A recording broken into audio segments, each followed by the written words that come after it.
Hello everyone, welcome back to Initial Solution. In this video tutorial, I will show you how to find trash on Facebook. So let's start the video.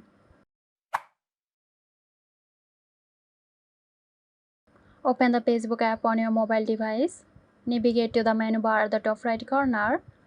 Scroll down and tap Settings and Privacy. Then select Settings. Again, scroll down and under the Your Activity section, tap Activity Log. In the activity log, look for recycle bin or trash in the options menu.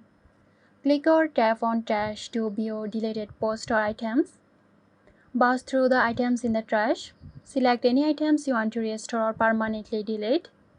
And you are done. You have successfully located and managed your trash on Facebook. I hope this video helped you out. If you found this tutorial helpful, give us a like and subscribe to our channel for more helpful tutorials. This video is sponsored by Zerosoft. Zerosoft offers graphic design, UI UX design, digital marketing and web development.